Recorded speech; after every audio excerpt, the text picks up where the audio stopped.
शुभ संध्याकाळ सगळ्यांना. जायची तयारी चालली. बाजारही घेतला, सगळं देवळापुढं नेऊन ठेवले.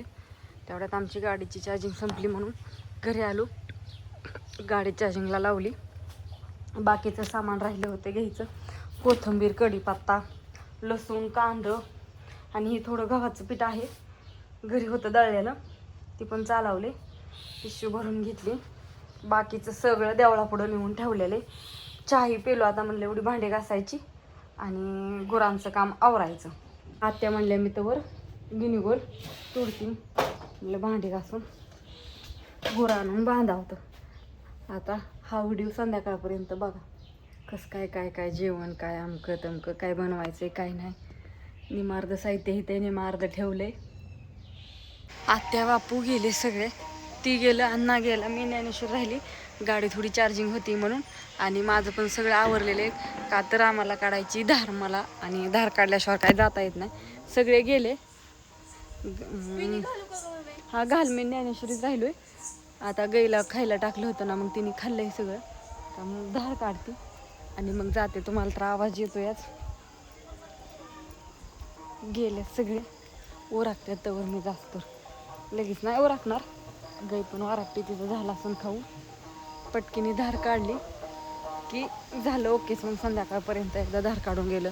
कुत्र्यांना भाकरी टाकायच्या करून ठेवल्यात सकाळीच, पण टाकायच्या राहिल्यात. कारण का त्यांचं सगळं आवरून ही गेलं की बिनकाळजी. संध्याकाळपर्यंत हा व्हिडिओ थोडा उशिरा येईल, पण तरी बघत राहा. होय ज्ञानो? थोडंसं ज्ञानेश्वरी येईन लवकरच सोडायला तिथलं सगळं घेऊन, का नाही?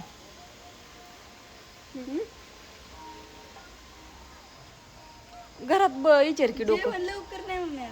हा 9:30 वाजता आहे. स्वयंपाक होईल ना तवर आपला. चपाती करायची, बटाट्याची भाजी आणि पायनॅपल शिरा आणि राईस. एवढे 4 आयटम आहेत. एवढं बाया हाका मारायला लागल्या कीर्तनाला चाललेल्या. 7:30ला कीर्तन चालू होतं ना. तर असं उरक बाळा, पडलाय अंधार, तर मी धार काढून येते.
चला फुलं टाकायचा कार्यक्रम आता. जेवायचंय, झाल्या शेवटची चपाती.